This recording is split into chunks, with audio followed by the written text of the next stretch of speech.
Good afternoon and welcome you all. In today's class, we are going to start with the first chapter in financial management, which is leverage. Leverage is tested for 10 marks in your exam and एक sum आता है leverage से. Theory आने के chances थोड़े कम है, आ सकते हैं, बट सम्स आने के चांसेस ज्यादा है. तो अपने को मेन फोकस सम्स में करना और साथ साथ थियरी भी पढ़ना. Now what is leverage? ठीक है, let us first understand that the word leverage is coming from the French word lever. Lever का spelling L-I-V-E-R. No. Spelling is L-E-V-E-R. ठीक है, lever. Not liver जो पेट में होता है. ठीक है. तो लेवर लेवर का डे टू डे लाइफ से एग्जांपल्स दो. लेवर का सीसॉ हो गया, सिजर्स हो गया, नाइफ हो गया. आज किसी को मर्डर करने का मन है. और रियल लाइफ एग्जांपल्स दो. Seesaw pulley, well. ठीक है. तो लिवर का मीनिंग क्या है? It means to lift a heavy object with little effort. Where a heavy object can be lifted with little effort, there is where the liver functions. तो liver function कब हो रहा है? जब आप देख रहे हैं कि थोड़े से एफर्ट से भारी चीज को उठाया जा सकता है. ठीक है. हल्का सा काम करेंगे तो भारी से भारी चीज अपने कर पाएंगे. तो that is lever. Financial management में leverage, why? Will understand this कि why we are studying leverage in financial management, what relevance has it in the subject. ठीक है. बट लेवरेज का स्पेसिफिक डिस्कशंस को आगे बढ़ाने से पहले will do an income statement, जिसको अपने फाइनेंशियल मैनेजमेंट के सब्जेक्ट में थॉरली यूज करेंगे in most of the chapters. ठीक है. वो इनकम स्टेटमेंट को भी पढ़ा रहा हूं. ठीक है.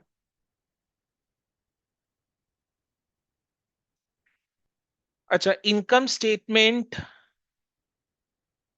अच्छा, याद है सेम 4, है ना? सबसे अच्छा रिजल्ट हुआ था सेम 4 में ना. Same 4. Then CMA 2, marginal costing, income statement. बोलो शुरू किससे करें इनकम स्टेटमेंट? ठीक है, यू वेट. हाँ, इनकम स्टेटमेंट शुरू किससे करें? सेल्स.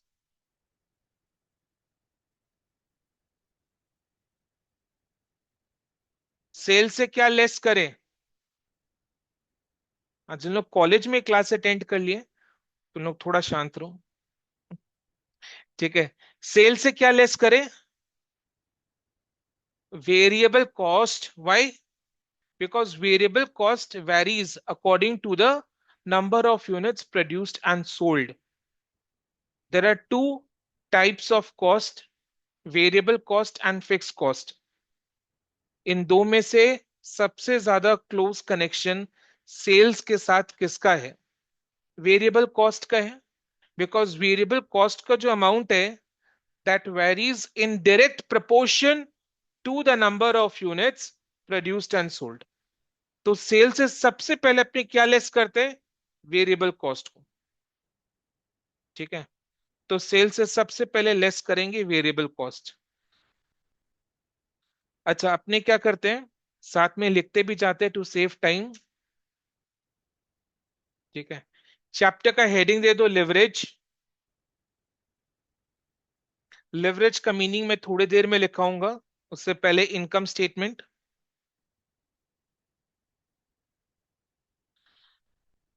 लेवरेज चैप्टर का हेडिंग दो,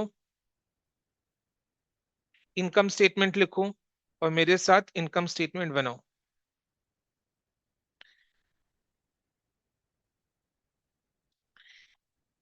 सेल से वेरिएबल कॉस्ट को लेस करने के बाद, सेल्स लेस वेरिएबल कॉस्ट करने के बाद जो अमाउंट आता है उसको अपने क्या बोलते हैं? कंट्रीब्यूशन।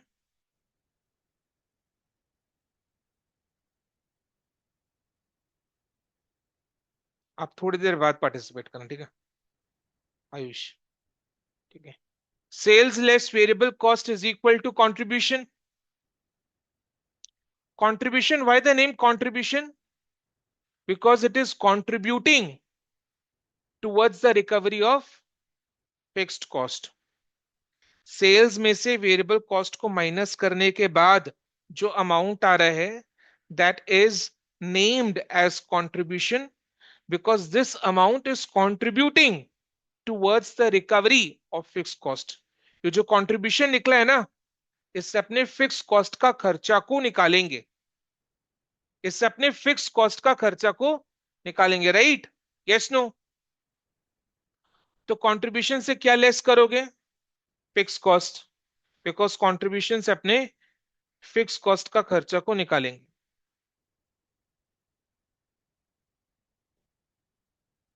अब कंट्रीब्यूशन लेस फिक्स कॉस्ट करके जो अमाउंट आ रहा है,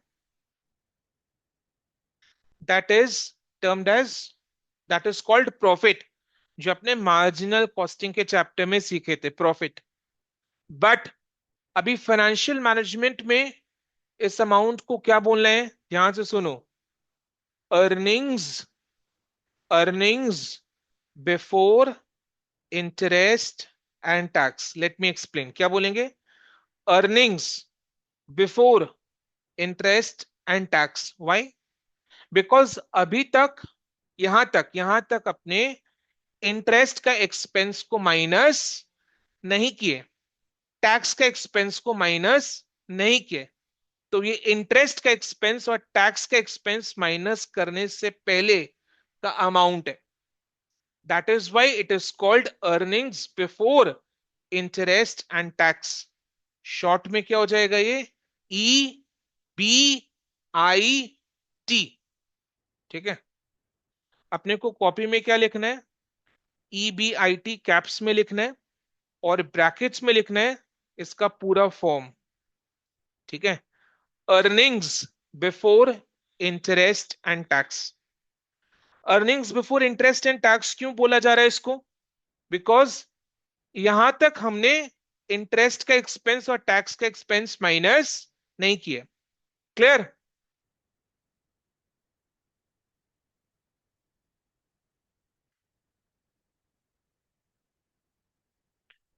right. Earnings before interest and tax. तो अब क्या करना है अपने को? इंटरेस्ट और टैक्स का एक्सपेंस को माइनस करना है। तो पहले क्या माइनस करें? पहले इंटरेस्ट माइनस करें या टैक्स माइनस करें? इंटरेस्ट माइनस करें। तो पहले इंटरेस्ट माइनस करेंगे।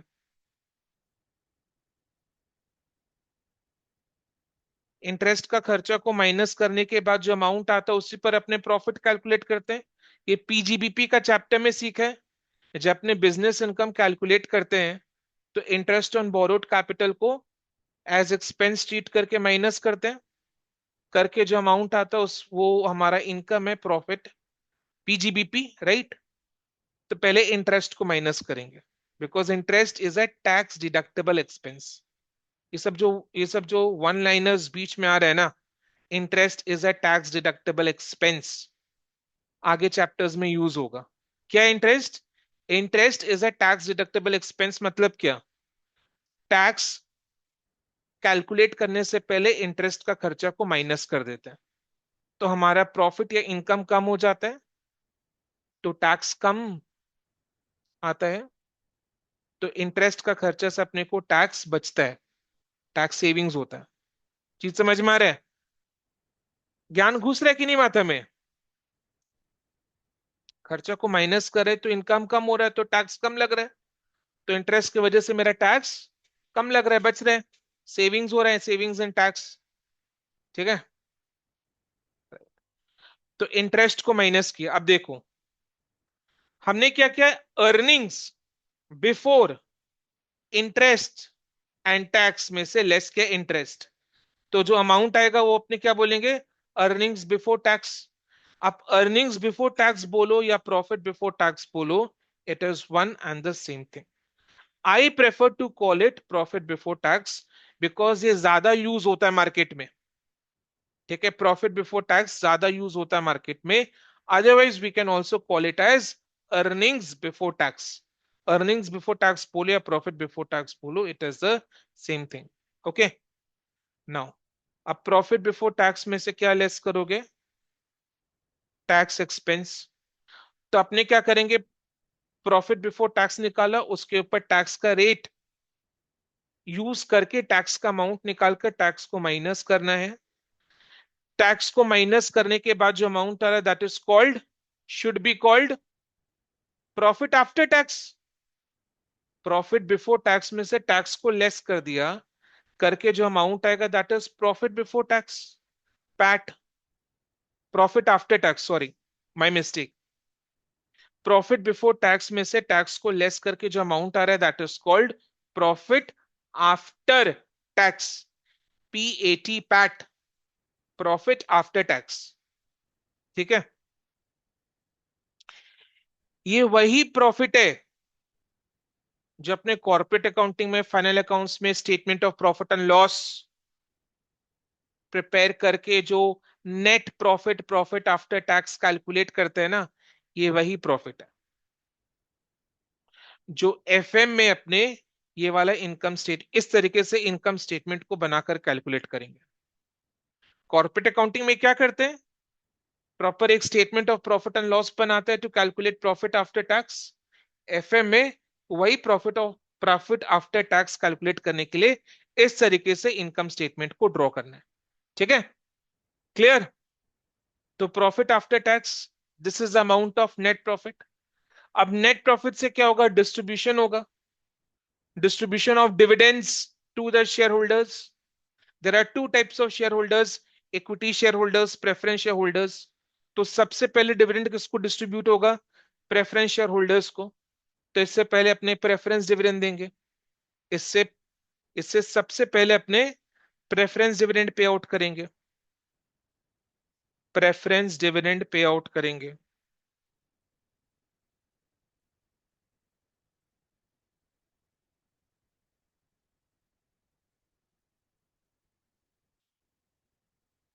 प्रेफरेंस डिविडेंड लेस करने के बाद, प्रेफरेंस डिविडेंड पे आउट करने के बाद जो प्रॉफिट है ना, जो प्रॉफिट आ रही है ये वाला amount, that is the profit available for equity share holders.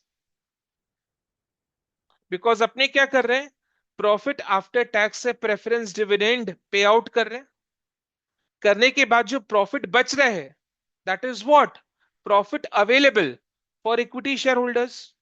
अब profit available for equity share holders को शॉर्ट में कैसे लिखते हैं, P for profit, A for available, F for ESH for equity share holders, ESH for equity share holders. तो क्या बोलेंगे उसको, पाफेश, पाफेश, पाप नहीं,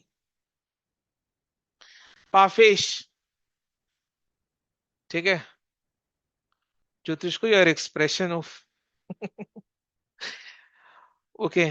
तो profit available for equity share holders, clear. मतलब this is the total amount of profit which the company has earned for the equity share holders. अब यहां से क्या दिया जाएगा, इक्विटी डिविडेंड। ठीक है, अब इक्विटी डिविडेंड का कोई रेट या कोई अमाउंट फिक्स नहीं होता, ये हर साल वेरी करता है। ठीक है, बट अपने को इनकम स्टेटमेंट यहीं तक ड्रॉ करना है, टिल पाफिश। ठीक है, नाउ पाफिश is the amount of profit available for equity share holders which is the total earnings the company has made for the equity shareholders. Now if, listen to me, now if we divide Parfesh by number of equity shares, what we get? We get earnings per share. That is EPS. If we divide Parfesh by number of equity shares, we get earnings per share. Because what is Parfesh? The total earnings available for equity shareholders. If we divide that total earnings by the number of shares, we get earnings per share. So earnings per share is equal to Parfesh by number of equity shares. Clear?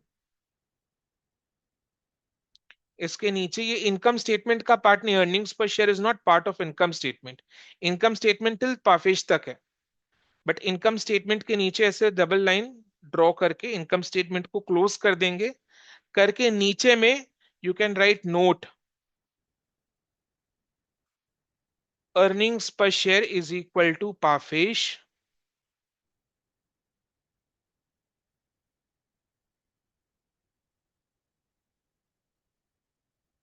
by number of equity shares.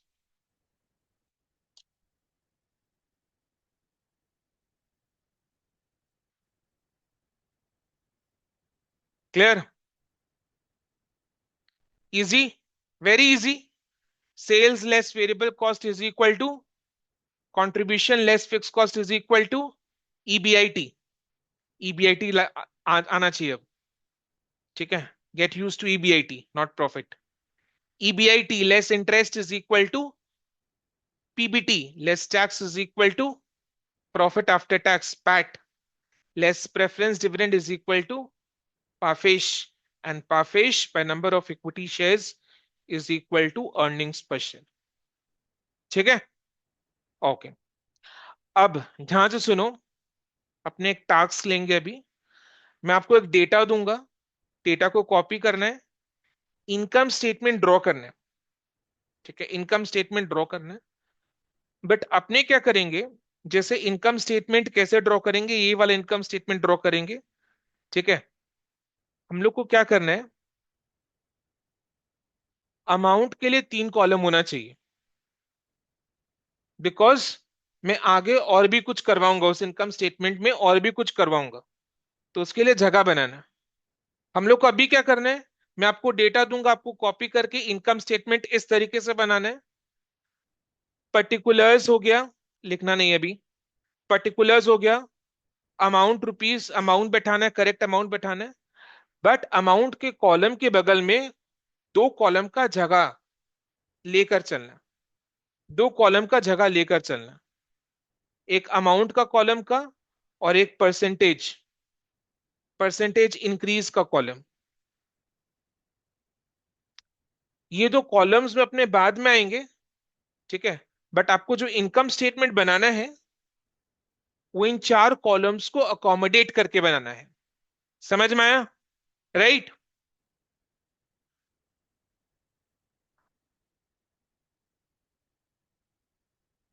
लिखो example.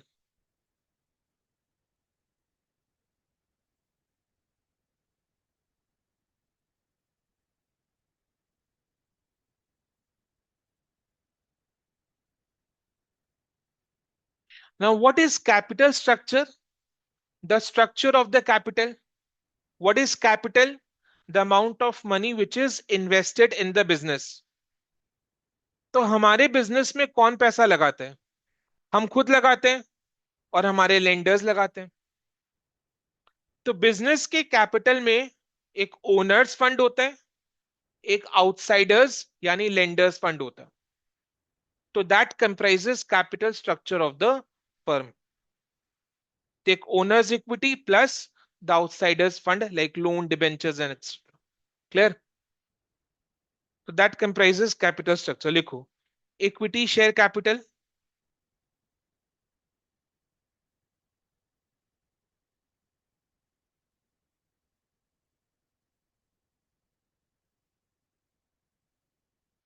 15,000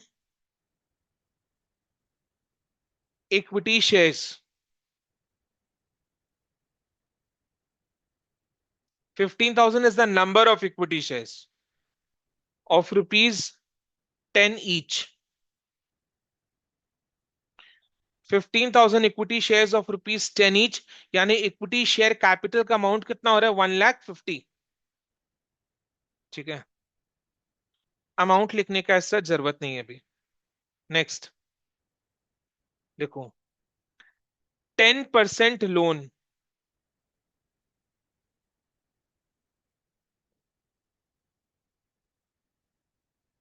rupees 50,000।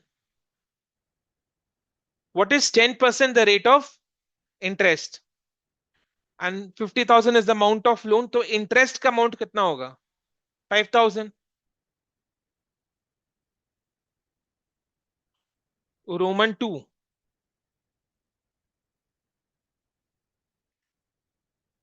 Number of units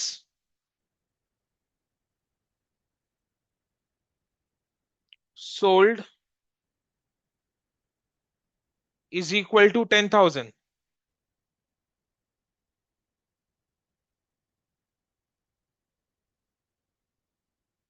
selling price per unit ₹100 per unit.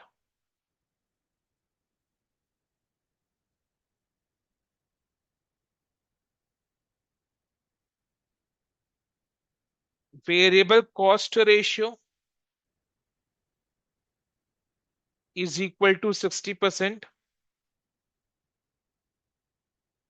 अच्छा, variable cost ratio is equal to 60% मतलब क्या? Sales का 60% is the amount of variable cost. जितना sales है, sales का amount का 60% is the amount of variable cost. ठीक है, then fixed cost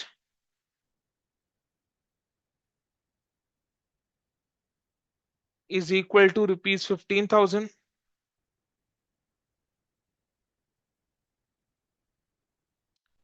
tax rate is equal to 25%। Tax rate is equal to 25%। क्या करना है हमें? लिखो, प्रिपेयर इनकम स्टेटमेंट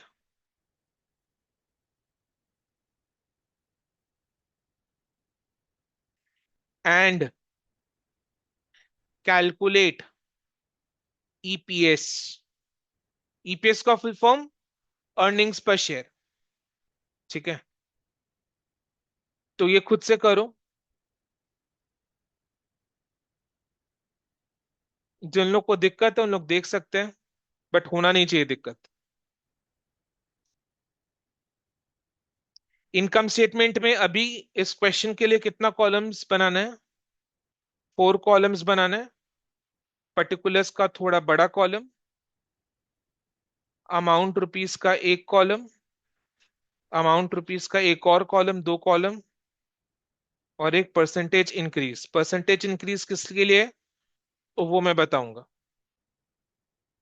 आपको कौन सा कॉलम भरना है? अमाउंट का, अमाउंट रुपीस का पहला कॉलम। क्लियर?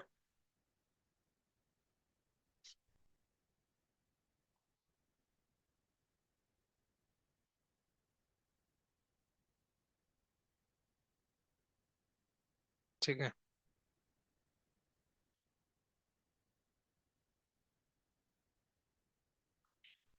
इसको आप, अच्छा ठीक है,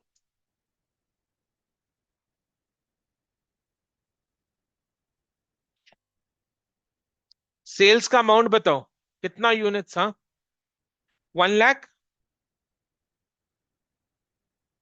कैसे? कितना यूनिट सेल हो रहा है? 10,000।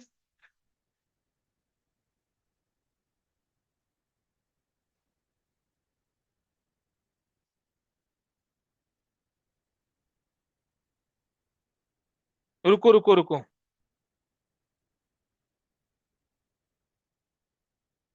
इसको 10 पर यूनिट करो।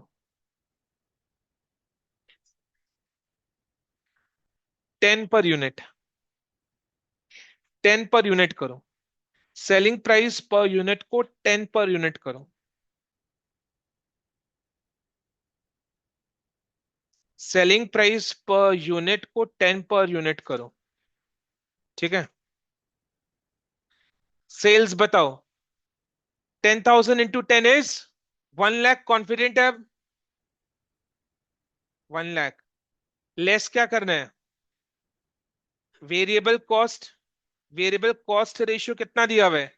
60%। यानी सेल्स का 60% इज वेरिएबल कॉस्ट। 1 लाख का 60% इज 60,000। 60,000 का वेरिएबल कॉस्ट को लेस करके कितना आ रहा है? 40,000। This is amount of contribution. Contribution से अपने लेस करेंगे फिक्स कॉस्ट। फिक्स कॉस्ट कितना है? 15,000। 15,000 का फिक्स कॉस्ट को लेस करके कितना आ रहा है? 25,000। This is earnings before interest and tax. Earnings before interest and tax, EBIT। EBIT से पहले क्या लेस करोगे? इंटरेस्ट।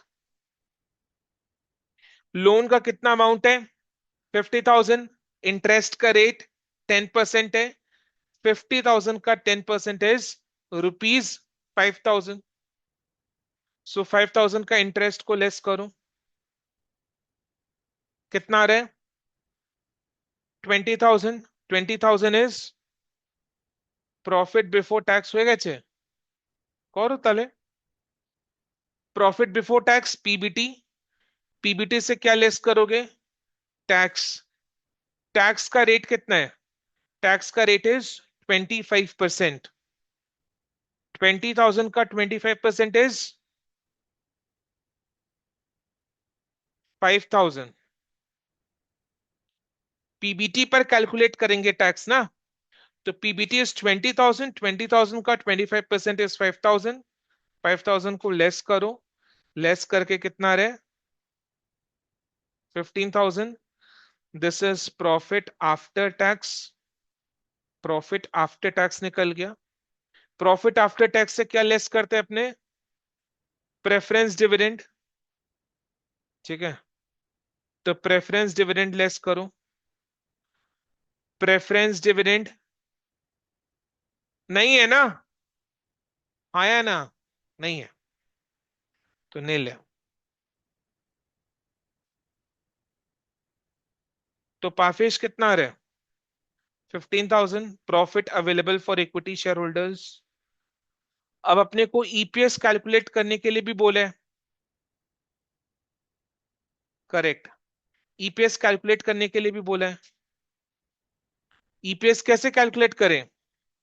फॉर्मूला लिखना पड़ेगा। ईपीएस इज इक्वल टू पाफेश by number of equity shares. 15,000 divided by 15,000। Number of equity shares 15,000 है। तो कितना रहा? रुपीज 1। रुपीज 1 पर share. Easy. Clear.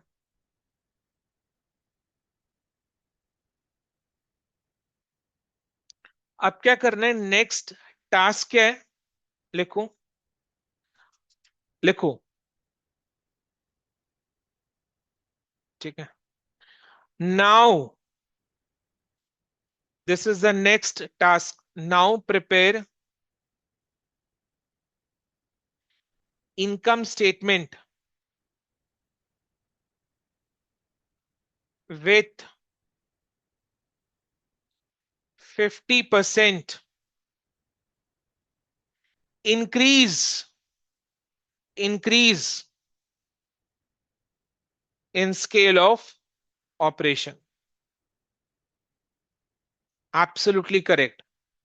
Scale of operations means sales. ठीक है। तो now prepare income statement with 50% increase in scale of operations. Scale of operations यानी sales. यानी सेल्स में 50% का इंक्रीज हो रहा है। तो अपने को इनकम स्टेटमेंट रीड्राफ्ट करके देना है। राइट। देखो, हम लोग इसी इनकम स्टेटमेंट के बगल वाले कॉलम में अमाउंट को पुट करेंगे। राइट। इधर मैं ऐसे लिख दो, पहला जो अमाउंट का कॉलम है ब्रैकेट्स में लिखो ओरिजिनल। ठीक है। दूसरा जो अमाउंट का कॉलम है उसके बगल में लिखो विथ 50% इंक्रीज। With 50% increase. ठीक है। अब सेल्स में 50% इंक्रीज हो रहा है, तो सेल्स कितना हो जाएगा? 1,50,000। Variable cost will also increase or not? Will increase, that is why the name variable cost. तो वेरिएबल कॉस्ट कितना हो जाएगा? 90,000।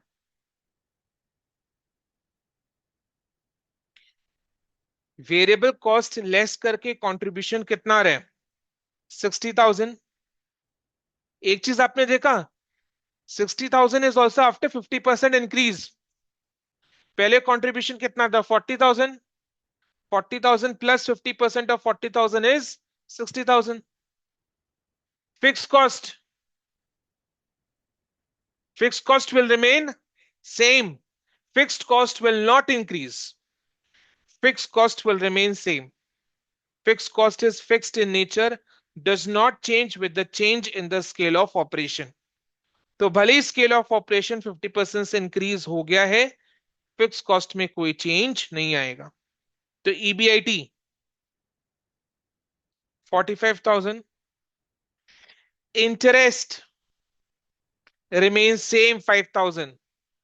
स्केल ऑफ ऑपरेशंस बढ़ा है, ये थोड़ी ना बोला है कि लोन भी बढ़ गया है ना? ये थोड़ी ना बोला कि लोन भी बढ़ गया। लोन तो सेम अमाउंट के 50,000, और 50,000 पर इंटरेस्ट का रेट इज 10%। तो 50,000 का 10% इज 5,000। तो interest is fixed. Scale of operation बढ़ा है, सेल्स बढ़ा है, प्रोडक्शन सेल्स बढ़ा है, लोन का अमाउंट इंक्रीज डिक्रीज नहीं हुआ है। लोन का अमाउंट भाई 50,000 का ही है, और इंटरेस्ट का रेट 10% है। 50,000 का 10% इज 5,000।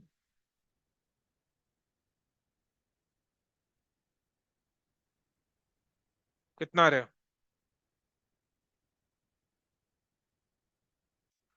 तो profit before tax is 40,000। Ayush थोड़ा रुक कर। PBT profit before tax is 40,000। Tax का रेट इज 25%। 40,000 का 25% is how much? 10,000।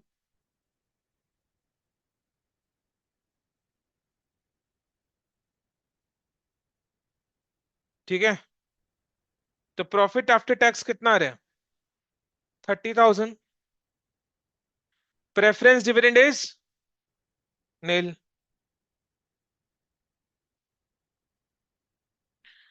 Profit available for equity share holders कितना आ रहा है पाफेश? 30,000।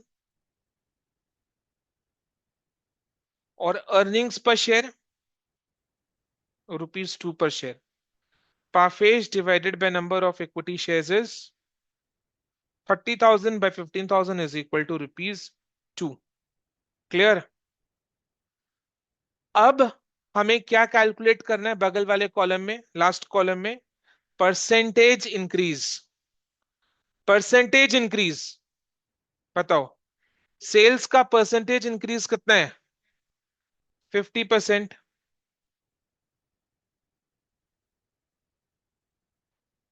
यस और नो? स्केल ऑफ ऑपरेशंस में सेल्स के सेल्स ही तो 50% इंक्रीज किया है ना। वेरिएबल कॉस्ट का परसेंटेज इंक्रीज कितना है? 50%। परसेंटेज इंक्रीज कैसे कैलकुलेट करेंगे? परसेंटेज इंक्रीज कैसे कैलकुलेट करेंगे? देखो, पहले वेरिएबल कॉस्ट कितना था? 60,000। अभी वेरिएबल कॉस्ट कितना हो गया? 90,000। तो इंक्रीज कितना हो रहा है? 30,000। बेस वैल्यू क्या है? ओरिजिनल अमाउंट कितना है? 60,000। तो 30,000 by 60,000 into 100 is 50%। Contribution percentage increases, हाँ, 50%।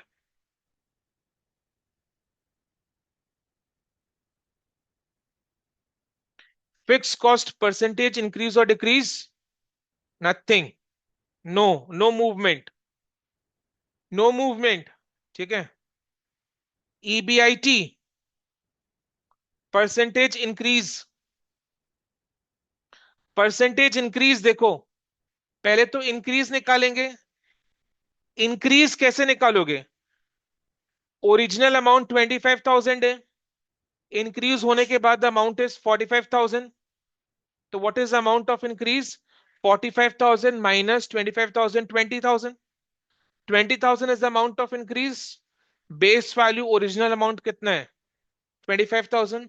तो 20,000 by 25,000 into 100 is 80%। The percentage increases 80%. Interest nil. There is no increase or decrease. PBT, PBT 100%। अच्छा, लाइन ही ड्रॉ करना था। 100% कैसे? ओरिजिनल अमाउंट 20,000 है, इंक्रीज होने के बाद 40,000 हो गया। अमाउंट ऑफ इंक्रीज कितना है? 40,000 minus 20,000, 20,000। Base value original amount कितना है? 20,000। 20,000 बाई 20,000 इंटू 100 इज 100%। टैक्स में 100%। पैक्ट में 100%। प्रेफरेंस डिविडेंड तो है ही नहीं। पाफेश में 100%।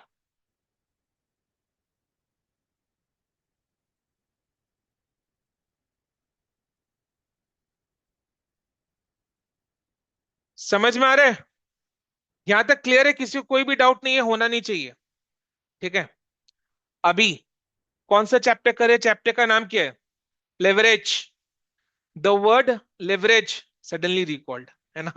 ये तो लगा इनकम स्टेटमेंट का चैप्टर चल रहा है। तो the word is leverage. Leverage is coming from the French word lever, and in French lever means lift a heavy object with little effort.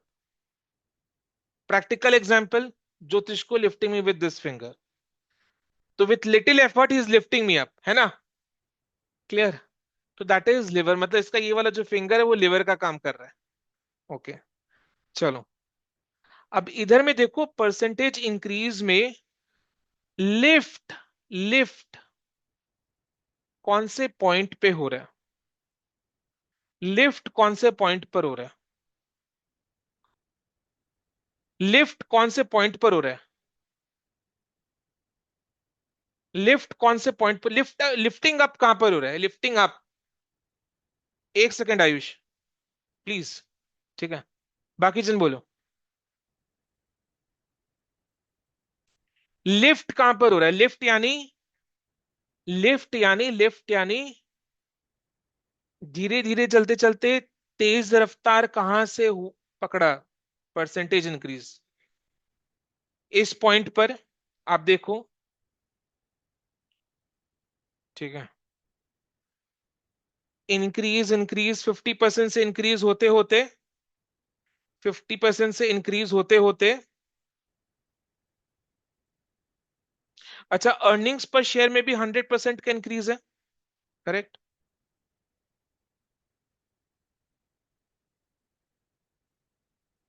देखो, परसेंटेज इंक्रीज जो है वो 50%, 50%, 50% से इंक्रीज होते होते अचानक से कहां लिफ्ट हो गया? 80%। अचानक से कहां लिफ्ट हो गया? 80%। तो 50%, 50% से इंक्रीज होते होते अचानक से 80% लिफ्ट हो गया। तो लिफ्टिंग का काम किस पॉइंट पर हो रहा है? इस पॉइंट पर हो रहा है। यानी लीवर का फंक्शन किस पॉइंट पर हो रहा है? लीवर का फंक्शन इस पॉइंट पर हो रहा है। बिल्कुल इमेजिन करो, सीसॉ के एक साइड में 50 केजीज का आदमी है, एक साइड में 80 केजीज का आदमी है। तो 50 केजीज का आदमी जो है वो 80 केजीज का आदमी को उठा पा रहे due to function of lever. तो इंक्रीज 50%, 50%, 50% से होते होते लिफ्ट हो गया 80%। तो लीवर का फंक्शन किस पॉइंट पर हो रहा है? जहां पर फिक्स कॉस्ट है। जनरल क्वेश्चन है कि परसेंटेज इंक्रीज 50 50 50 होते होते 80 अचानक कैसे हो गया, क्यों हो गया, रीजन क्या है? हाँ, फिक्स कॉस्ट चेंज नहीं हुआ बीच में, फिक्स कॉस्ट सेम रहा, फिक्स कॉस्ट कांस्टेंट रहा। समझ में? फिक्स कॉस्ट चेंज नहीं हुआ। क्योंकि फिक्स कॉस्ट चेंज नहीं हुआ इसलिए परसेंटेज इंक्रीज तेज रफ्तार से उठ गया, लिफ्ट हो गया। यानी फिक्स कॉस्ट जो है वो लीवर का काम कर रहे हैं। लीवर का काम कौन कर रहे हैं? फिक्स कॉस्ट कर रहा है। देखो लीवर इधर है ना, इस पॉइंट पर है, स्क्रीन में दिखाई दे रहा है। तो इस पॉइंट पर क्या है? फिक्स कॉस्ट है। फिक्स कॉस्ट चेंज नहीं हुआ, बोलकर परसेंटेज इंक्रीज 50 से बढ़कर 80% हो गया। चीज समझ में आया ना? राइट। और कहीं पर लीवर काम कर रहा है, इंटरेस्ट के पॉइंट पर, इधर।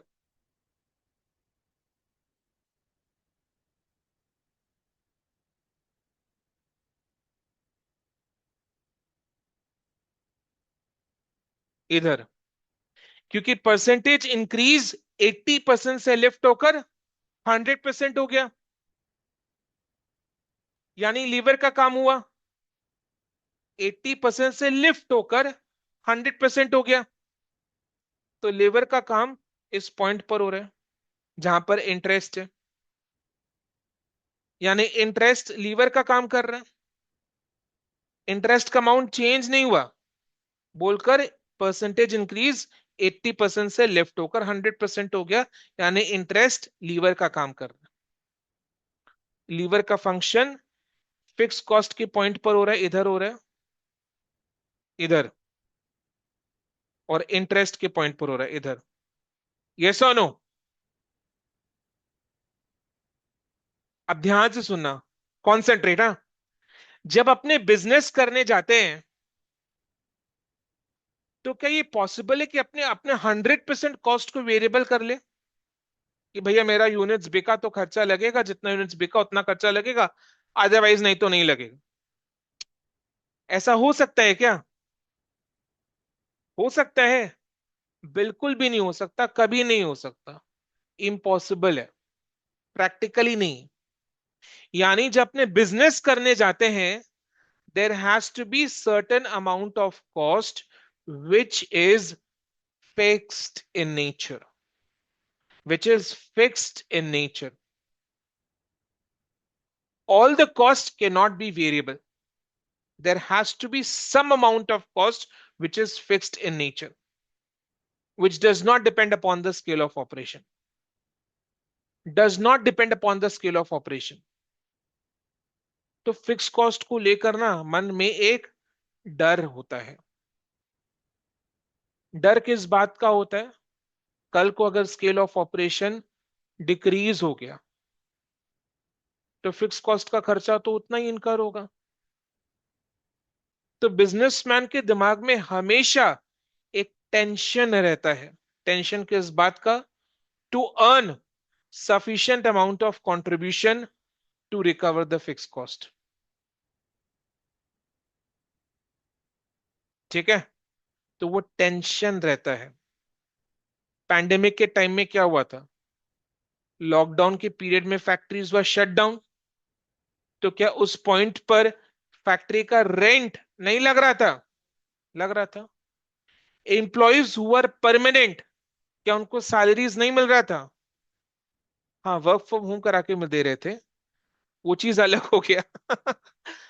बट जब एकदम पूरा लॉकडाउन हो गया था, वर्क फ्रॉम होम भी चालू नहीं हुआ था, उस छोटे पीरियड के लिए सैलरी तो मिल रहा था ना?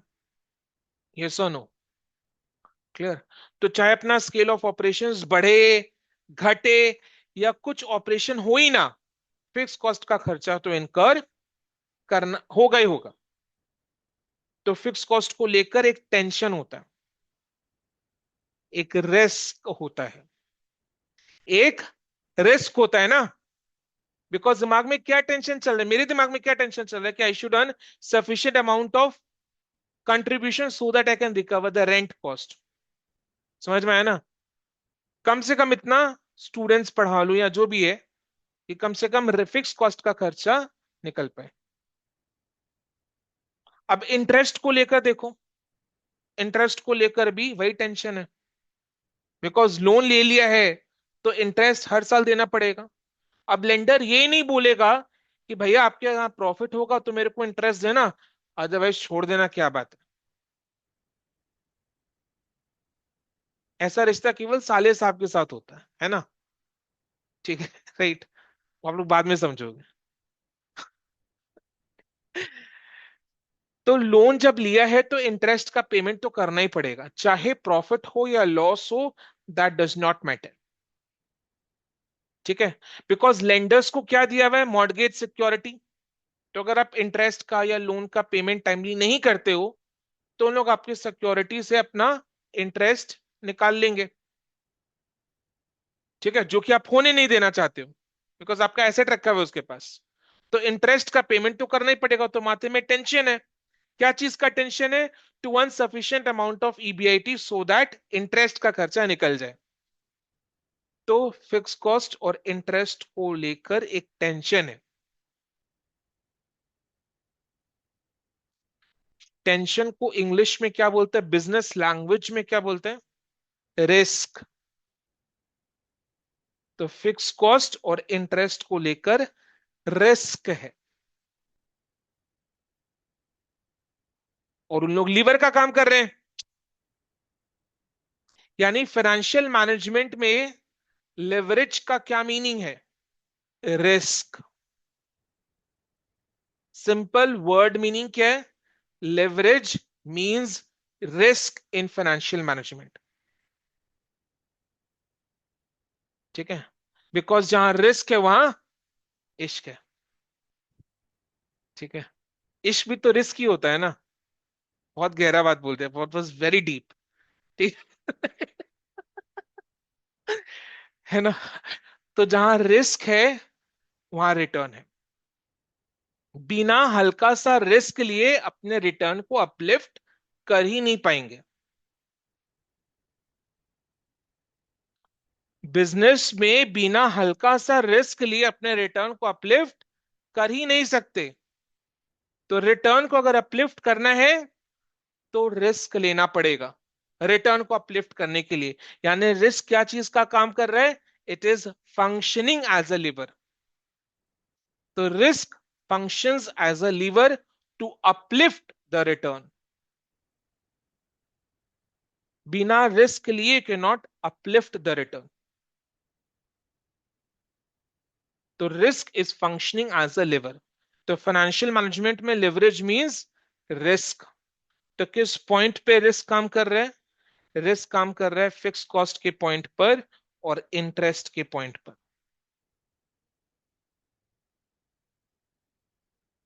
ठीक है। फिक्स कॉस्ट के पॉइंट पर कौन सा रिस्क? रिस्क का नाम क्या है? ध्यान से सुनो। अपने जब बिजनेस में ऑपरेशंस करते हैं ना, ये तो चीज समझ में आ गया ना कि फिक्स कॉस्ट पर रिस्क है, इंटरेस्ट पर रिस्क है। अब रिस्क का नामकरण हो रहा है। अपने जब बिजनेस करते हैं, ऑपरेशंस करते हैं, तो फिक्स कॉस्ट का खर्चा इनकर करना ही पड़ता है। तो फिक्स कॉस्ट के वजह से जो रिस्क हो रहा है, रिस्क लेते हैं अपने, that is called operating risk. क्या बोलते हैं उसको? Operating risk. Operating risk. Operating risk. और risk is leverage in financial management. तो इधर में इस पॉइंट पर ध्यान से सुनो, इस पॉइंट पर कौन सा लेवरेज काम कर रहा है? Operating leverage. मतलब ऑपरेटिंग रिस्क।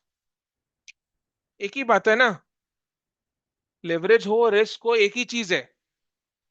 तो इस पॉइंट पर क्या काम कर रहा है? Operating risk, operating leverage. तो फिक्स कॉस्ट के around operating leverage. Clear? And interest, interest किसको दे रहे अपने? Loan. What is loan? Source of finance. तो रिस्क का नाम क्या होगा? Financial risk. इजी।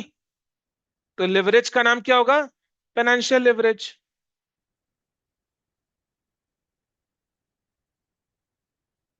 सब बिजनेस करेंगे तो फिक्स कॉस्ट का खर्चा भी होता है, और कोई बेवकूफ ही अपना बिजनेस खाली इक्विटी से करता है, लोन लेता ही लेता है। बेवकूफ लोग अपना बिजनेस खाली इक्विटी से करते हैं। समझ में आ रहा है? ये बहुत बड़ा स्टेटमेंट है कि बेवकूफ लोग अपना बिजनेस केवल इक्विटी से करते हैं, ओनर्स फंड से करते हैं। जो स्मार्ट है, जिन्होंने फाइनेंशियल मैनेजमेंट का सब्जेक्ट को समझ लिया, पढ़ा नहीं है, पढ़कर समझ लिया, उन लोग कभी भी पूरा बिजनेस ओनर्स इक्विटी या ओनर्स फंड से नहीं करेंगे, अपना पैसा पूरा नहीं लगाएंगे, थोड़ा पैसा का लोन लेंगे। यानी इंटरेस्ट के वजह से आप देखो ना, इंटरेस्ट का खर्चा है, तभी तो ईपीएस डबल हो गया।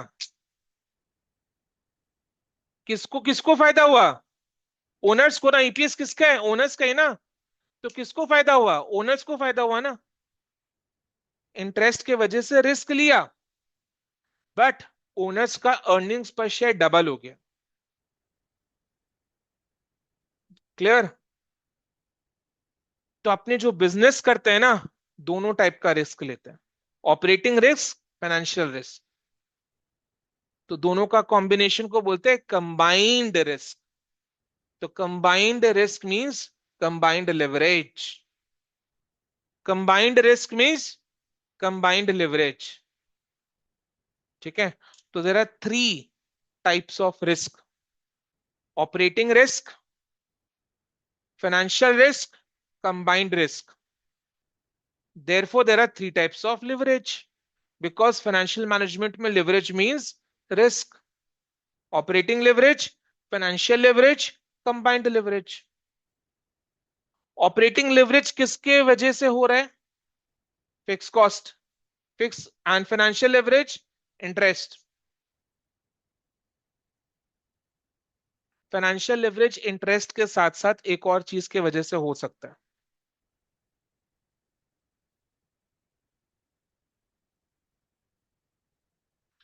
पूरा इनकम स्टेटमेंट को देखकर बताओ, फाइनेंशियल लेवरेज इंटरेस्ट के साथ साथ एक और चीज की वजह से हो सकता है: प्रेफरेंस डिविडेंड।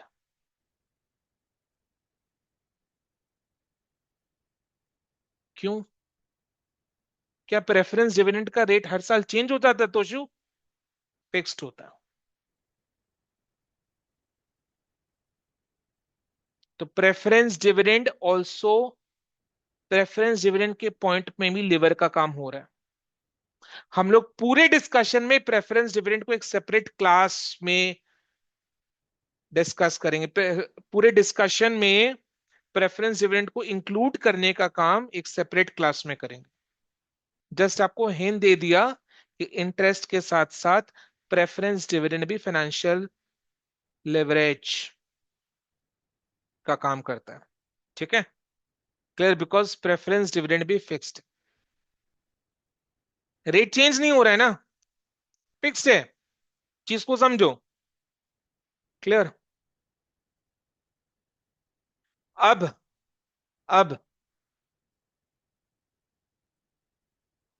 फॉर्मूलाज पढ़ रहे हैं, पूरा अच्छे से कंसेप्ट समझ में आ गया। Leverage, this is how FM का class will take, you'll have this fm the class this way only. ठीक है? Everything will be crystal clear, so much so that you can apply knowledge outside. ठीक है? अब इधर में fix cost, fix cost के fix cost operating risk, operating risk हो रहा है फिक्स कॉस्ट के वजह से, ऑपरेटिंग लेवरेज का काम हो रहा है। तो ऑपरेटिंग लेवरेज का फॉर्मूला क्या होना चाहिए? अच्छा, फॉर्मूला यानी अपने रिस्क को मेजर कर रहे हैं। Operating leverage, financial leverage, combined leverage का फॉर्मूला पढ़ेंगे। It means we are measuring the risk, we are quantifying the risk. whenever we quantify something na, we call this quantification as degree.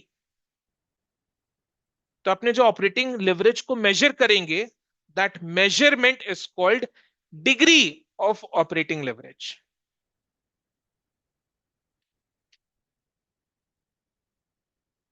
Degree of operating leverage, degree of financial leverage. When we measure financial leverage, that is we called degree of financial leverage.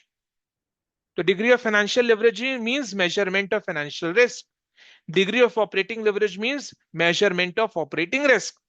Degree of combined leverage means measurement of combined risk. ठीक है।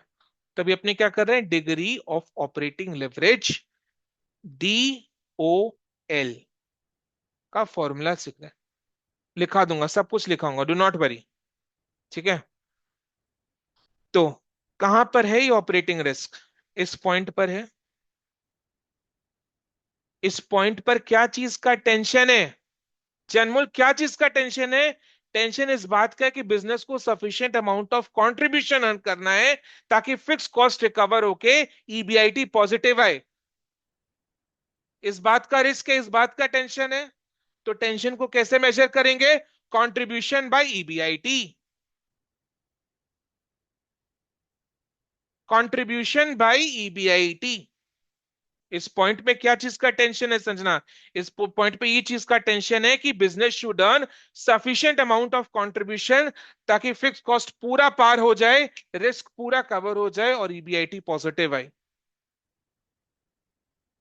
तो उस risk को कैसे major करेंगे? Contribution by EBIT.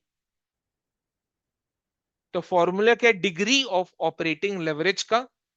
Contribution by EBIT. Fix cost के ऊपर क्या है, नीचे क्या है? फॉर्मूला में ऊपर क्या है, नीचे क्या है? समझ में आ गया? राइट। ऑब्वियस सा बात है, डिग्री ऑफ फाइनेंशियल लेवरेज आप लोग खुद ही बता देंगे what by what. EBIT by PBT. वो क्लास की है कॉलेज में, बोलकर बोलो। बोलो। बोलो ईबीआईटी बाय पीबीटी। ठीक है। इंटरेस्ट के पॉइंट पर रिस्क है। क्या चीज का रिस्क है? कि बिजनेस को टेंशन है to earn sufficient amount of EBIT ताकि इंटरेस्ट का खर्चा निकल जाए, रिस्क कवर हो जाए और पीबीटी पॉजिटिव आए। तो डिग्री ऑफ फाइनेंशियल लेवरेज का फॉर्मूला क्या है? EBIT by PBT. EBIT by PBT. Interest के ऊपर क्या है? ईबीआईटी। नीचे क्या है? पीबीटी। फॉर्मूला में ऊपर क्या है? ईबीआईटी। नीचे में क्या है? पीबीटी। ये फॉर्मूला चेंज होगा बट क्यों? जब अपने प्रेफरेंस डिविडेंड को इंक्लूड करेंगे। वो डिस्कशन बाद में, नेक्स्ट क्लास। ठीक है। अभी के लिए डिग्री ऑफ फाइनेंशियल लेवरेज का फॉर्मूला क्या है? EBIT by PBT. समझ में आ रहा है ना? और combined leverage, degree of combined leverage, combined कर दो operating risk, operating leverage, financial leverage को कंबाइन करो। यानी कैसे कैलकुलेट करेंगे? मल्टीप्लाई करके। DOL into DFL. Degree of combined leverage is DOL into DFL. समझ में आया? कंबाइन करना है ना तो मल्टीप्लाई करना है। मल्टीप्लिकेटिव इफेक्ट हो रहा है ना, रिस्क मल्टीप्लिकेटिव इफेक्ट से बढ़ेगा, है ना? दोनों रिस्क है तो दोनों साथ में मल्टीप्लाई होकर रिस्क होगा। तो दोनों को मल्टीप्लाई करना है अपने को। DOL into DFL. अब डीओएल का फॉर्मूला क्या था? Contribution by EBIT. डीएफएल का फॉर्मूला क्या है? EBIT by PBT. दोनों को मल्टीप्लाई करके क्या फॉर्मूला निकल रहा है? या अल्लाह, दोनों को कंबाइन करके क्या फॉर्मूला निकल रहा है? कुछ सोचो ना। कोई बात नहीं, कोई बात नहीं। चलो, वही तो मैं बोल रहा हूं ना। सुनता ही तो, समझता ही तो नहीं है आप लोग। कंट्रीब्यूशन बाय ईबीआईटी, अब छोड़ो मैं लिख रहा हूं। डीएफएल का फॉर्मूला क्या है? EBIT by. ठीक है, अब दोनों को मल्टीप्लाई करो, ईबीआईटी ईबीआईटी कैंसिल, बचा क्या? Contribution by PBT. है ना? तो फॉर्मूला क्या है? Contribution by PBT. अब देखो ना, कंट्रीब्यूशन और पीबीटी के बीच में कौन सा दो खर्चा माइनस हो रहा है? ये रहा कंट्रीब्यूशन, ये रहा पीबीटी। कौन सा दो खर्चा माइनस हो रहा है? That is by contribution by PBT. Contribution और पीबीटी के बीच में कौन सा दो एक्सपेंस माइनस हो रहा है? Fix cost, interest. That is by contribution by PBT. हर तरीके से समझा दिया। समझ में आया? क्लियर? बताओ। Degree of operating leverage contribution by EBIT, degree of financial leverage EBIT by PBT, degree of combined leverage पहले डीओएल इंटू डीएफएल, ये मेन याद रखना है। और फॉर्मूला क्या है? Contribution by PBT. ठीक है, लिखो अब। लिखो the word leverage,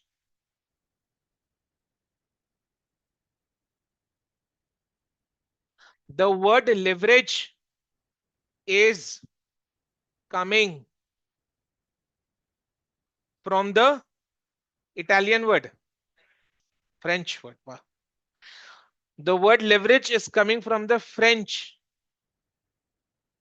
fries is coming from the French word lever. Lever को inverted commas में देना, lever, lever, which means to lift, which means to lift a heavy object with little effort, which means to lift a heavy object with little effort, with little effort, full stop. ठीक है? There are three types of leverage as under. There are three types of leverage. There are three types of leverage as under.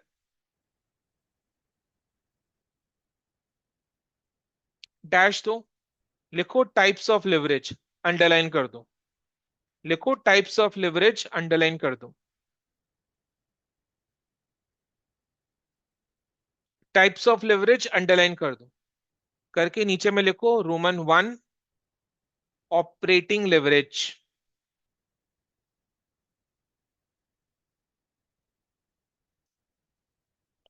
Operating leverage लिख रहे हैं, operating leverage dash दे के लिखो। Operating leverage functions due to operating risk.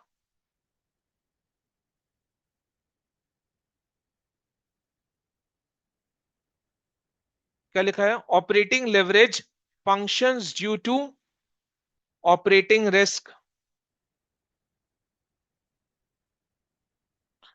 which is due to the presence, which is due to the presence of fixed cost like rent, insurance, etc. Fixed operating cost लिखो, due to the presence of fixed operating cost, fixed operating cost, fixed operating cost। फिर उसके बाद क्या लिखा है? Like rent, comma insurance, comma etcetera, full stop. ठीक है, एक लाइन छोड़कर लिखो degree of operating leverage, degree of operating leverage, degree of operating leverage. Brackets में लिखो कैपिटल में डीओएल, डोल।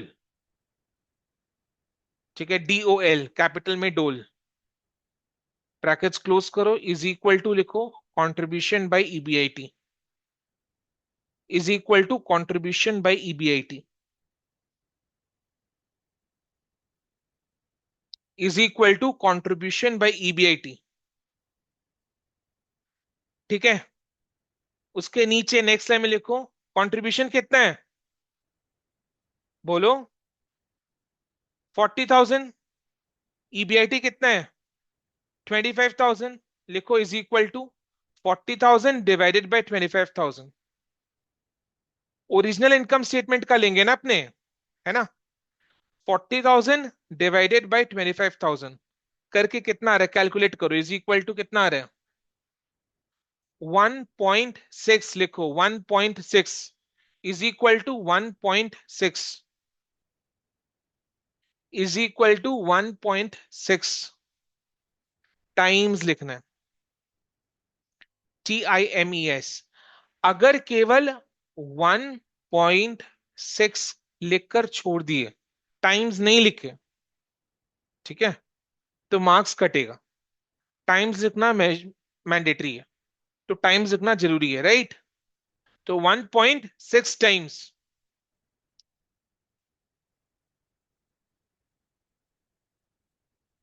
समझ में आ रहा है ना, क्लियर।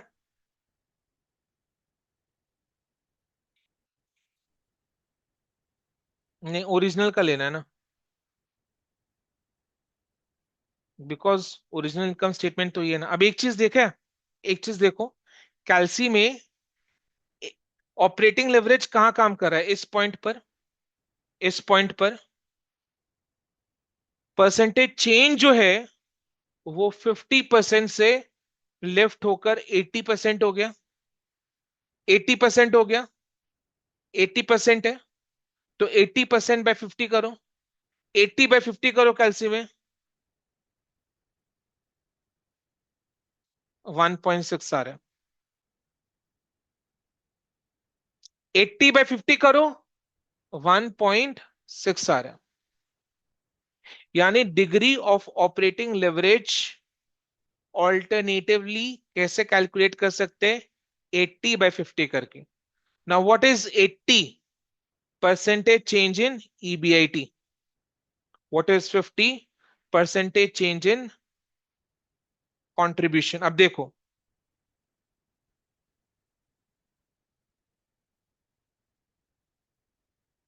ठीक है, परसेंटेज चेंज इन कंट्रीब्यूशन कितना है, 50%।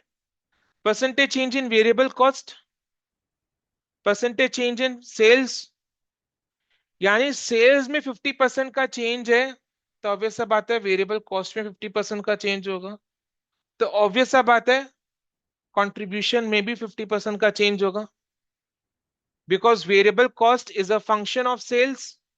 तो सेल्स में अगर 50% का चेंज आया है, variable cost is a function of sales, तो वेरिएबल कॉस्ट में भी 50% का चेंज आएगा ही, तो कंट्रीब्यूशन में भी 50% का चेंज आएगा ही। यानी कंट्रीब्यूशन का जो परसेंटेज चेंज है, that is always equal to the percentage change in sales. तो अपने फॉर्मूला में, और सेल्स स्टार्टिंग पॉइंट है, सेल्स ही पूरा इनकम स्टेटमेंट बनता है, तो अपने फॉर्मूला में परसेंटेज चेंज इन कंट्रीब्यूशन के जगह परसेंटेज चेंज इन सेल्स लिखेंगे, ठीक है। परसेंटेज चेंज इन कंट्रीब्यूशन के जगह परसेंटेज चेंज इन सेल्स लिखेंगे, समझ में आया। यानी डिग्री ऑफ ऑपरेटिंग लेवरेज का दूसरा फॉर्मूला क्या है, 80%/50%। 80% is percentage change in EBIT, 50% is percentage change in contribution। Percentage change in contribution के जगह अपने परसेंटेज चेंज इन सेल्स लिखेंगे। यानी दूसरा फॉर्मूला क्या सेट हुआ, percentage change in EBIT by percentage change in sales. समझ में आया, percentage change in EBIT by percentage change in sales. Clear है। लिखो, एक लाइन छोड़कर,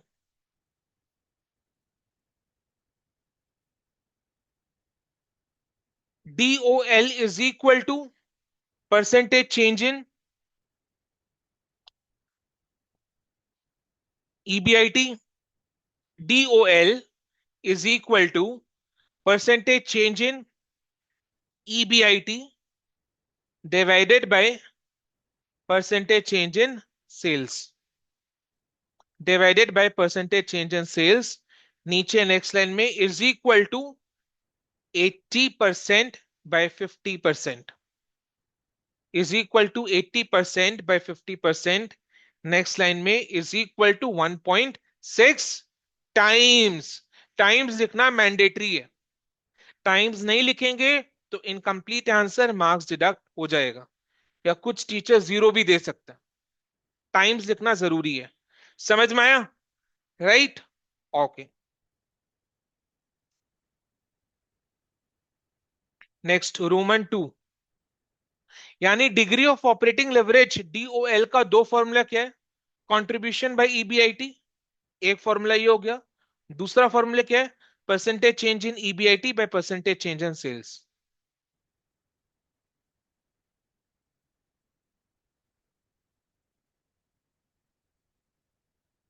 ये जो 1.6 अपने कैलकुलेट किए, ये क्या इंडिकेट करता है? परसेंटेज, हाँ बोलो बोलो बोलो। उल्टा बोल रहा है। सेल्स अगर 1% इंक्रीज करेगा तो ईबीआईटी 1.6% इंक्रीज करेगा। ताई तो है कि नहीं? What is GOL? Percentage change in EBIT by percentage, Ayush. Percentage change in EBIT by percentage change in sales. Percentage change in EBIT by percentage change in sales कितना आया? 80/50 इज इक्वल टू 1.6। यानी 1.6 times, यानी 1.6 divided by 1, 1.6 divided by 1। ताई तो what is 1.6? Percentage change in EBIT. What is 1? Percentage change in sales. which means for 1% change in sales, EBIT shall increase by 1.6%। यानी sales में अगर 1% increase होगा तो EBIT में 1.6% इंक्रीज होगा, due to the presence of fix cost. हाँ correct है। अब रिस्क है ना, रिस्क अपसाइड डाउनसाइड दोनों होता है। अपसाइड डाउनसाइड दोनों होता है। अपसाइड स्टोरी अपने देख ली। डाउनसाइड स्टोरी क्या है? अगर सेल्स में 1% का डिक्रीज होगा तो ईबीआईटी 1.6% से डिक्रीज करेगा। स्टॉक मार्केट में अपने देखते हैं कि नहीं, यही तो लिवरेज का काम हो रहा है। समझ में आ रहा है कि नहीं आ रहा है? जो लोग स्टॉक मार्केट में ट्रेड करते हैं, they frequently use the word leverage. Right. तो risk is both upside as well as downside, both upside and downside. तो जहां पर सेल्स अगर 1% इंक्रीज हो रहा है तो ईबीआईटी 1.6% इंक्रीज होगा। तो डाउनसाइड स्टोरी क्या है? सेल्स अगर 1% डिक्रीज होगा तो ईबीआईटी 1.6% डिक्रीज होगा।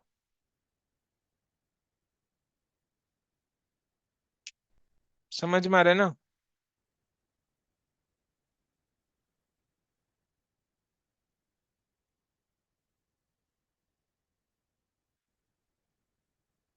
डन। चलो next roman two, degree of financial leverage. Degree of financial leverage roman two. Roman one में क्या था? Degree of operating leverage. Roman two में degree of financial leverage. Financial leverage, not finance leverage. Financial leverage brackets में लिखो।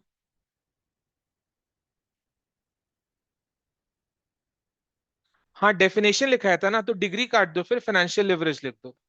Roman two में केवल financial leverage लिखो। Roman two में खाली फाइनेंशियल लिवरेज लिखो। ठीक है। रोमन टू में केवल फाइनेंशियल लिवरेज लिखो, डिग्री ऑफ हटा दो। लिखो फाइनेंशियल लिवरेज। Financial leverage.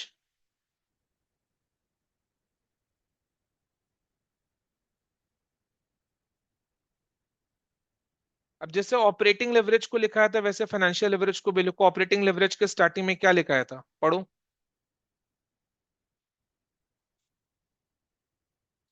तो financial leverage functions due to financial risk, लिखो फाइनेंशियल लेवरेज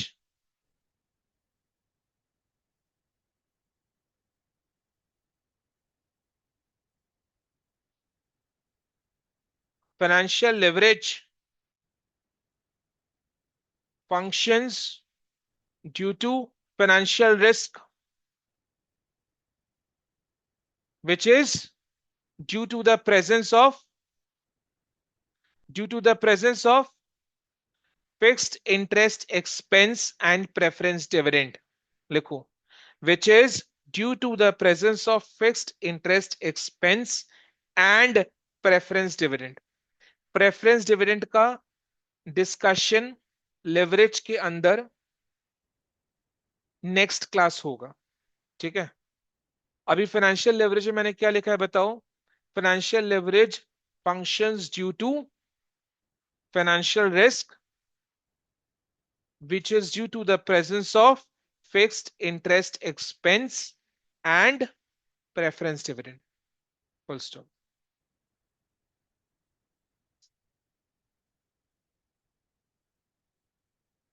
अब लिखिए डिग्री, है ना। लिखो degree of financial leverage brackets में कैपिटल डीएफएल।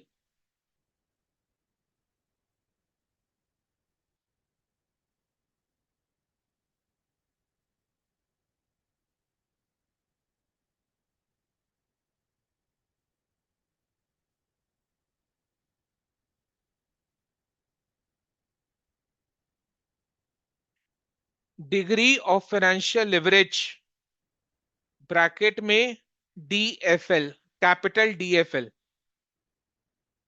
ठीक है, is equal to what by what.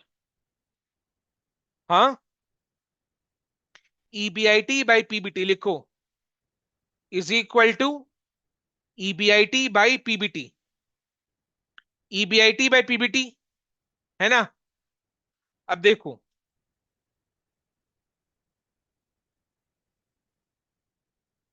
EBIT कितना है 25,000, पीबीटी 20,000, लिखो 25,000 बाई 20,000 कितना आ रहा है 1.25 टाइम्स,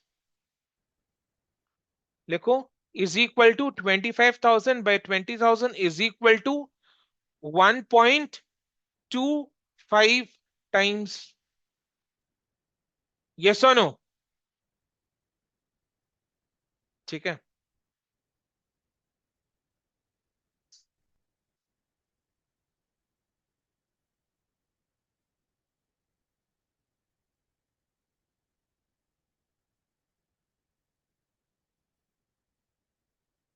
अब देखो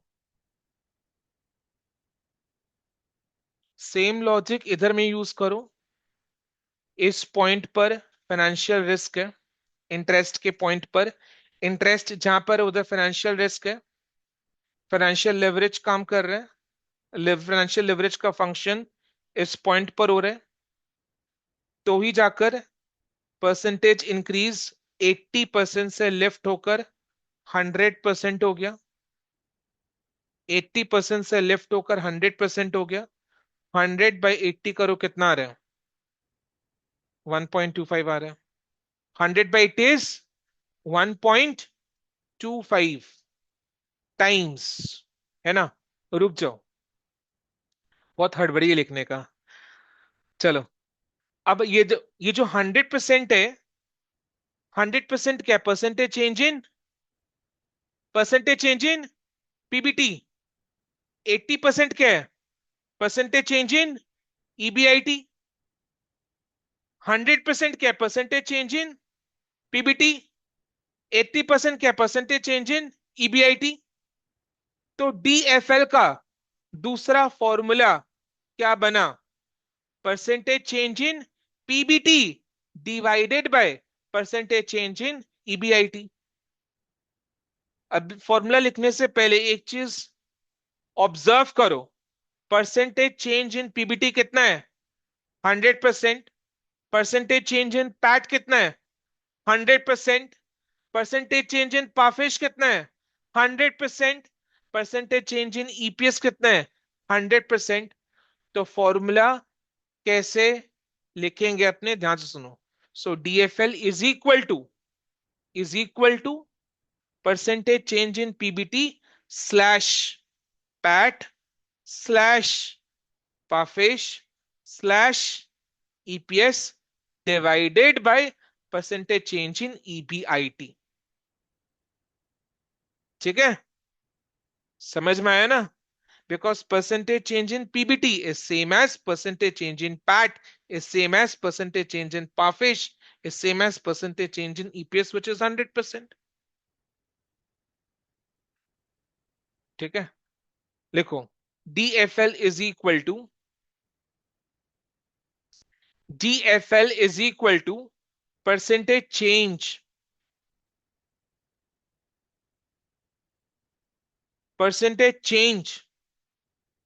means what? Change means increase decrease दोनों। Change means increase decrease दोनों। लिखो percentage change in PBT slash PAT slash PAFESH slash EPS, the whole divided by percentage change in EBIT, the whole divided by percentage change in EBIT। नीचे में लिखो is equal to 100% divided by 80% is equal to 1.25 times, is equal to 1.25 times. समझ में आया ना? अब combined leverage, ठीक है, लिखो Roman 3 combined leverage.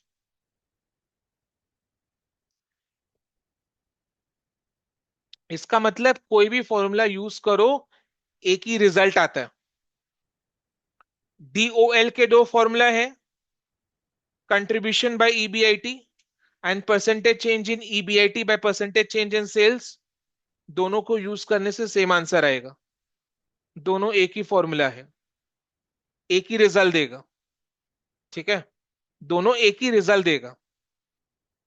Then financial leverage, degree of financial leverage formula क्या है पहला वाला?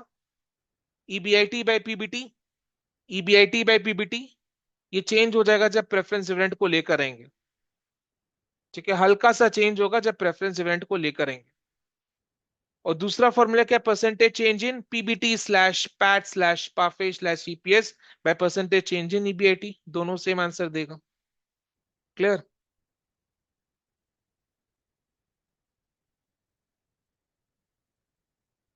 वो आपको लर्न करने का स्ट्रेटेजी है वो आपका। वो किसी को सेट होता है, किसी को सेट नहीं होता, वो क्लास में डिस्कस नहीं करते बिकॉज वो कंफ्यूजन हो जाएगा। ठीक है, और इसके लिए मैंने येस नो कुछ नहीं बोला आपको, बट वो आपका अपना पर्सनल चीज है कि आप देखो आपको कैसे याद हो जाए फॉर्मूला। ठीक है, अब कंबाइंड लेवरेज लिखो Roman 3 combined leverage. Combined leverage functions due to combination of operating risk and financial risk।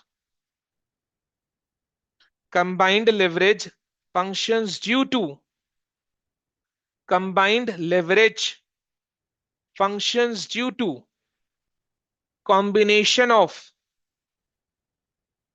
functions due to combination of operating risk and financial risk। Clear? लिखो degree of combined leverage, degree of combined leverage, degree of combined leverage bracket में लिखो capital DCL is equal to DOL into DFL is equal to DOL into DFL।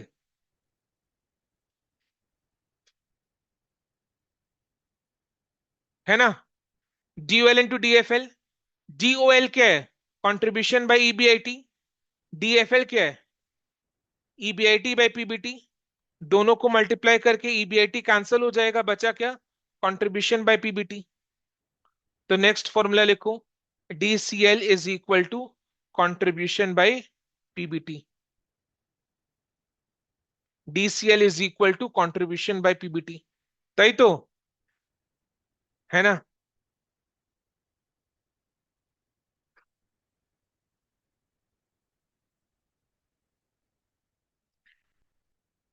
अब percentage change वाला formula.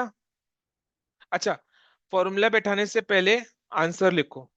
Contribution कितना है? ऐसे करके लिखो, सुनो।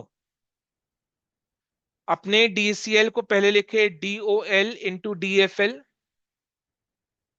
DOL कितना निकाला था? 1.6। लिखो।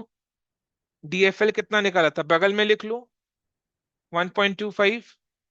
तो 1.6 into 1.25 is equal to 2 times.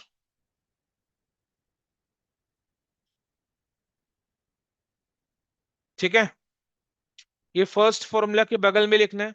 लिख लिया? अब नेक्स्ट, DCL का दूसरा फॉर्मूला क्या है?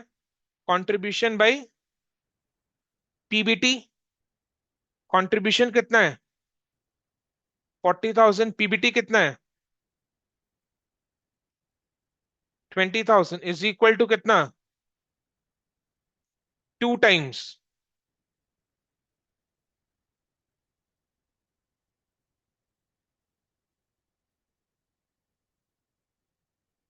समझ में आया? अब DCL का थर्ड फॉर्मूला परसेंटेज चेंज वाला कौन बता सकता है?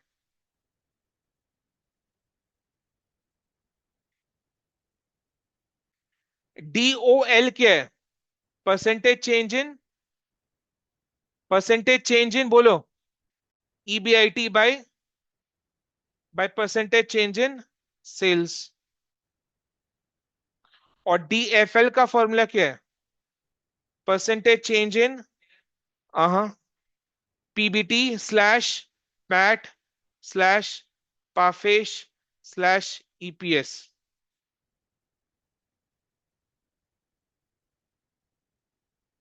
Divided by percentage change in EBIT।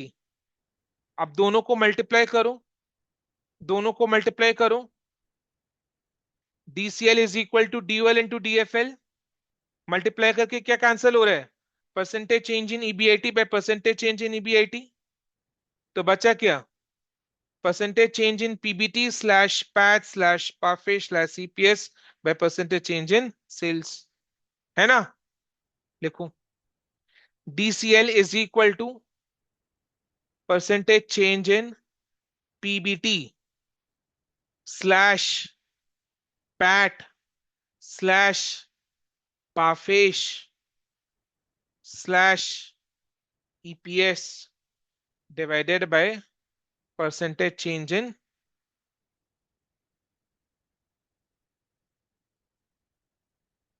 Sales.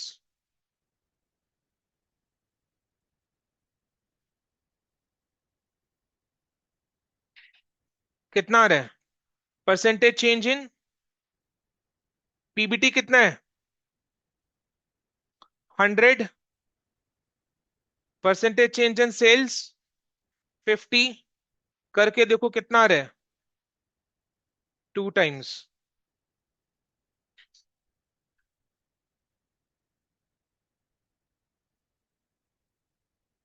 समझ में? Percentage change in PBT is 100%, percentage change in sales is 50%, 100 by 50 is 2 times।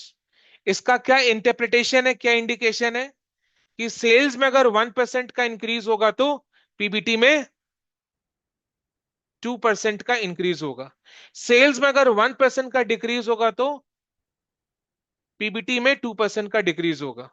Risk is both upside and downside. ठीक है, क्लियर? तो 2 टाइम्स का मतलब क्या है? सेल्स में अगर 1% का चेंज है तो पीबीटी में 2% का चेंज है। सेल्स अगर 1% इंक्रीज हो रहा है तो पीबीटी 2% इंक्रीज होगा। सेल्स अगर 1% डिक्रीज हो रहा है तो पीबीटी 2% डिक्रीज होगा। डन। समझ में? Just a quick recap. हाँ, जस्ट अ क्विक रिकैप, फटाफट। सबसे पहले इनकम स्टेटमेंट। इनकम स्टेटमेंट में sales less variable cost is equal to contribution less fix cost is equal to EBIT, earnings before interest and tax, less interest is equal to PBT, profit before tax, less tax is equal to PAT, profit after tax, less preference dividend is equal to profit available for equity shareholders, PAFESH, and EPS is equal to PAFESH per number of equity shares. ये income statement है। Leverage, financial management में leverage का मतलब क्या है? One word answer, risk. Risk. Leverage कितने type के होते हैं? तीन टाइप के होते हैं। Operating leverage, financial leverage, combined leverage. Operating leverage operating risk के कारण। ऑपरेटिंग रिस्क किसके कारण? फिक्स कॉस्ट के कारण। तो degree of operating leverage DOL is equal to contribution by EBIT। दूसरा formula, percentage change in EBIT by percentage change in sales, हमेशा times में एक्सप्रेस करेंगे। Degree financial leverage, financial leverage financial risk के कारण। वो किसके कारण? इंटरेस्ट और प्रेफरेंस डिविडेंड के कारण। तो degree of financial leverage is का formula is EBIT by PBT, जो कि प्रेफरेंस डिविडेंड को जब इंक्लूड करेंगे तो चेंज होगा। Right, clear. और परसेंटेज चेंज वाला formula, percentage change in PBT slash PAT slash पाफे slash EPS divided by percentage change in EBIT। Then combined leverage due to combination of both operating risk and financial risk, combined risk. तो degree of combined leverage is equal to DOL into DFL। दूसरा formula क्या है? Contribution by PBT। Percentage change वाला formula क्या है? Percentage change in PBT slash PAT slash पाफे slash EPS divided percentage change in sales. ठीक है, तो ऑलमोस्ट हर लेवरेज का दो फॉर्मूला है, आंसर सेम आता है। क्लियर? तो दोनों फॉर्मूला को अपने इंटरचेंजेबली यूज करते सम्स को सॉल्व करने के लिए।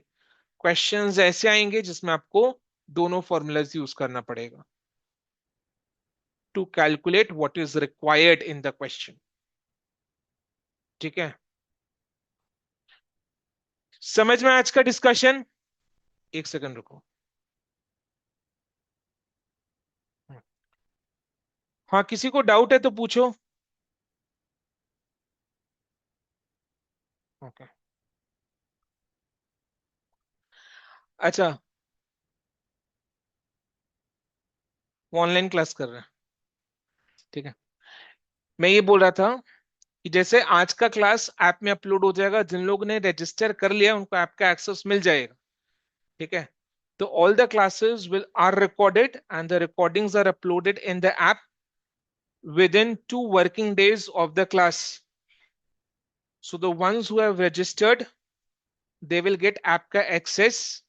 उसमें उनको आज का क्लास का रिकॉर्डिंग मिल जाएगा, तो उन लोग रिकॉर्डिंग से रिवाइज कर सकते हैं।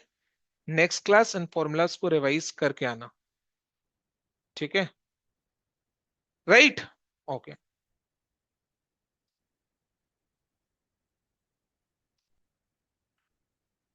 चलो देन, आज के लिए इतना ही। थैंक यू सो मच अन भाई। समझ में आया ना आज का क्लास? क्लियर है पूरा? रिवाइज करके आना फॉर्मूलाज। हाँ, नेक्स्ट डे अपने फॉर्मूलाज का एप्लीकेशन सीखेंगे। चलो देन, आज के लिए इतने। Thank you so much, bye.